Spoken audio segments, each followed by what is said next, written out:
615-292-NEMO.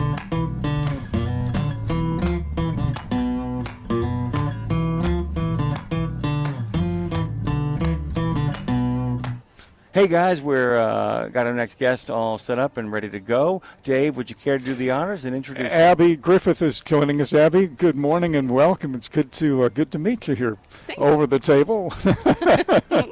Abby is the senior product manager at Trimble. What are the products? So I'm working on our next generation TMS that we are building, and I really got to talk to whoever scheduled the session because I don't really want to follow Tawny. She's quite the force to be reckoned with. So I hope I can keep the conversation going as well as she did. Well, she's amazing. You can set things up. Have you been in New Orleans before? I have been in New Orleans once before. Just quick vacation with my husband. Loved it.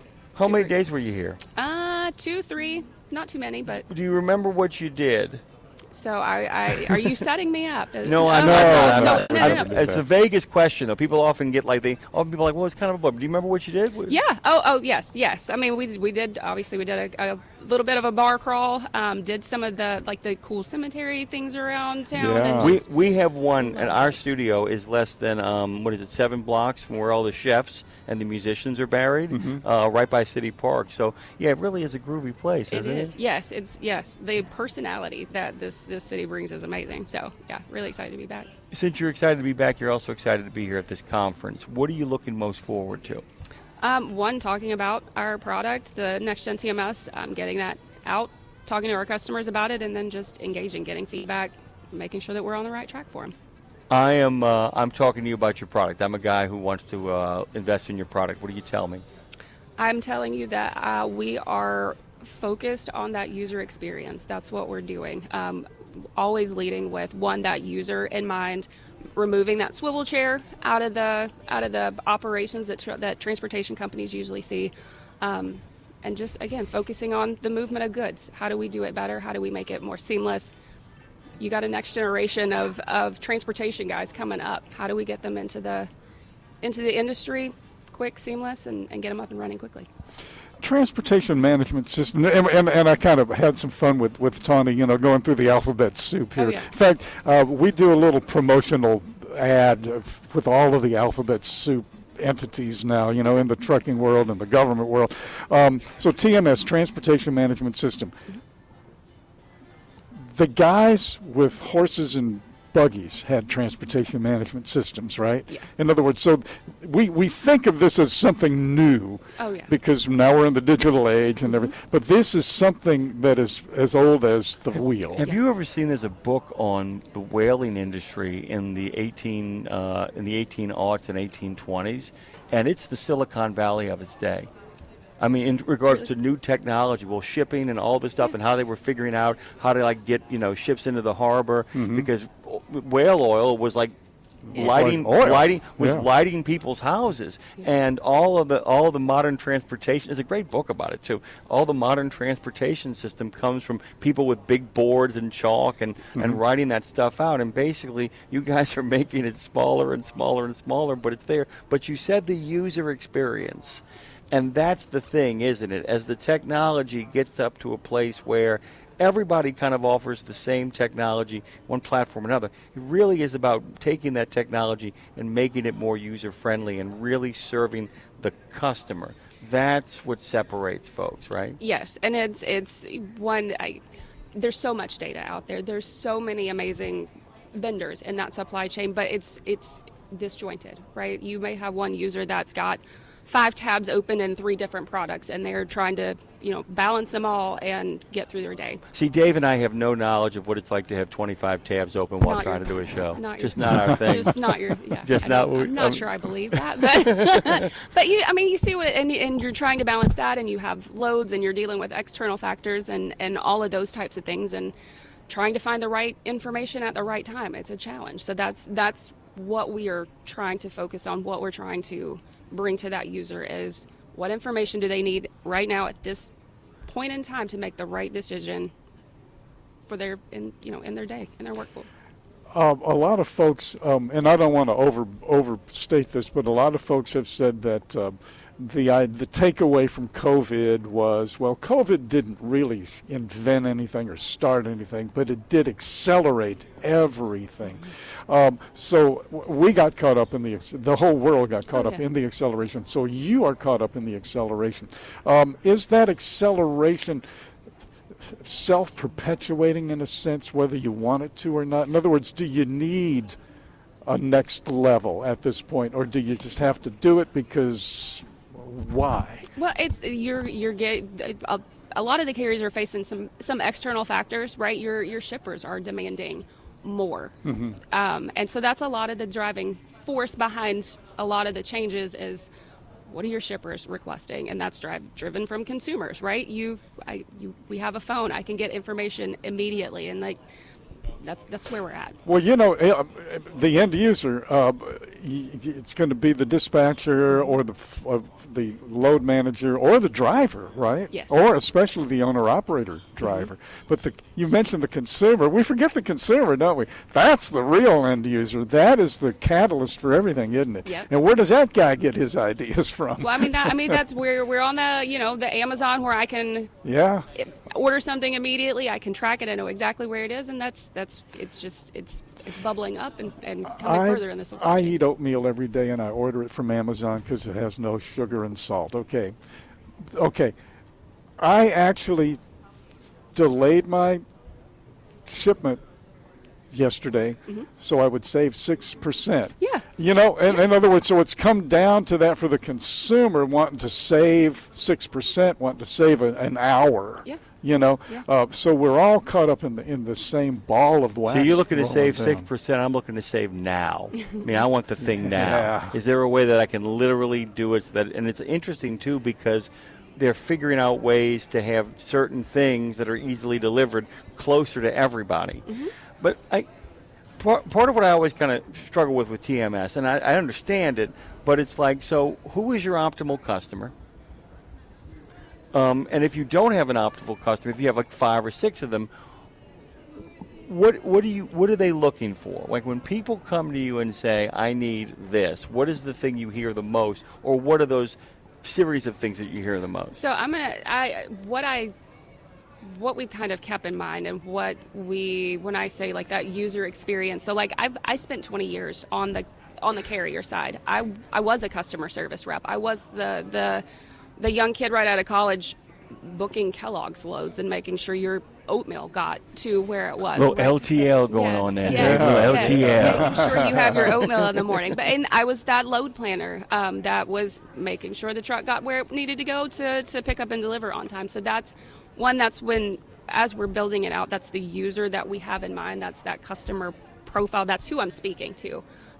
We're at a technology conference. I love talking to the VPs of ITs, the CIOs, but I want to get down to the user that's touching that product every day. Yeah, because I keep thinking about this. Okay, let's just say that I am a trucker and an investor and a small business owner, and I got 4 trucks, and I'm 38 years old. But man, I got some plans.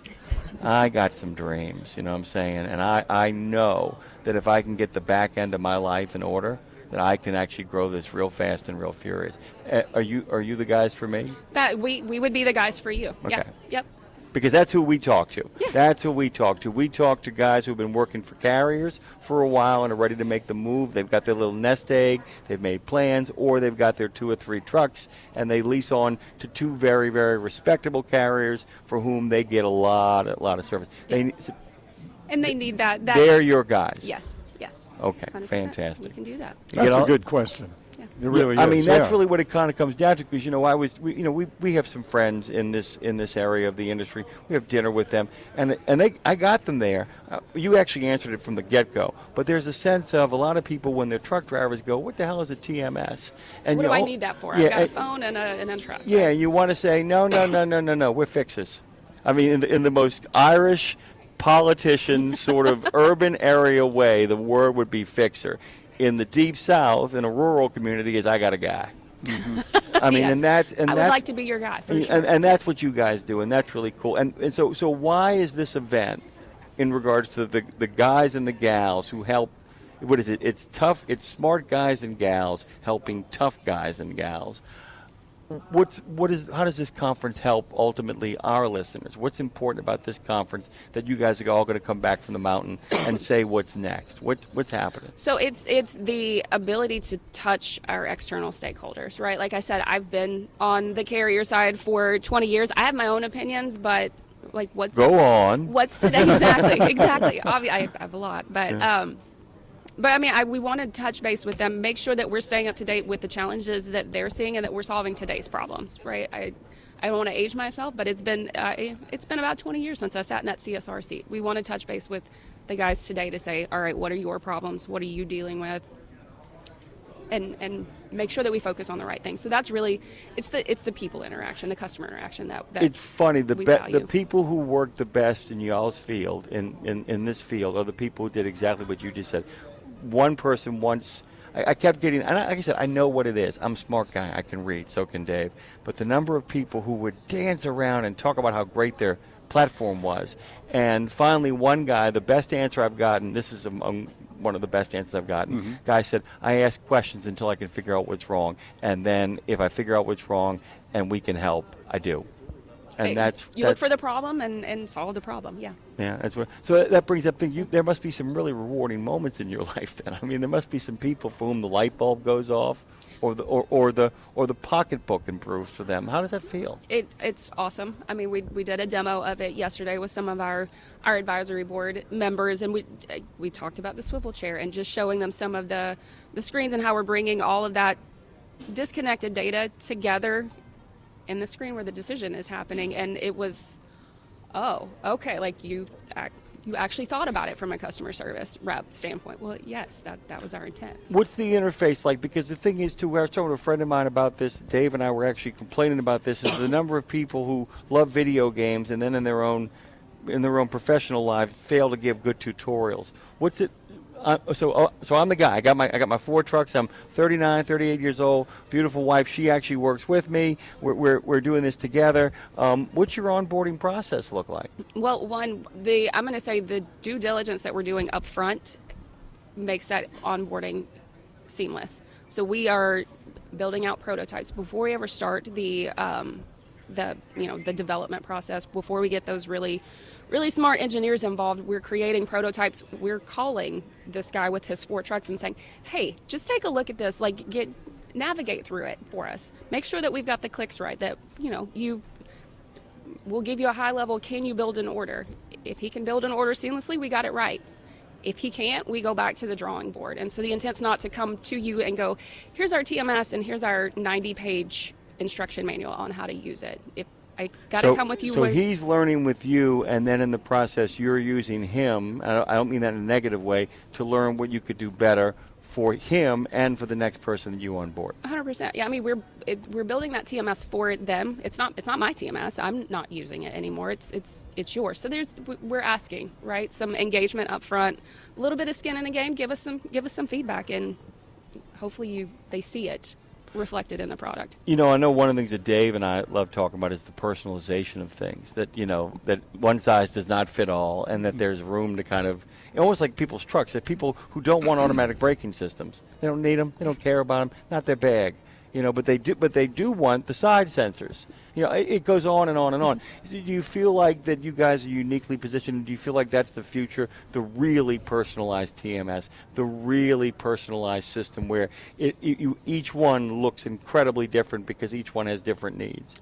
No, I mean so you hear a lot of guys say like we're different, we do things different here, but at the end of the day, you're moving freight from point A to point B. So we're trying to make it a configurable system, but not customized. Okay. Right. We want trying to have a consistent user experience.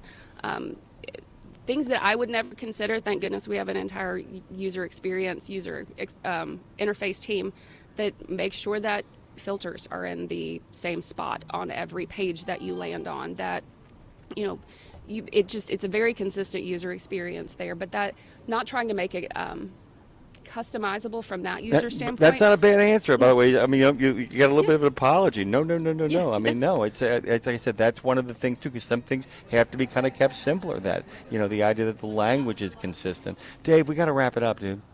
Yeah, that was a very interesting point, though, the non-customization, because everybody's pushing that. You can't these make days. up your own alphabet. You have to, and it's like that's really it's really important. There's some things that should be customizable and like screens, but the kind of stuff we're talking about here needs to be consistent, right? Yep. That's what we're aiming for. Yep.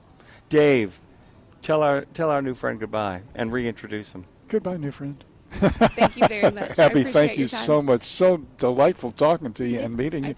And hopefully we'll get together soon again. Sounds good. Yeah. I appreciate it, guys. Thank you. Thank you so much. Give us 1 second here. We're going to take a quick break, come back on the other side. Nemo Nation continues.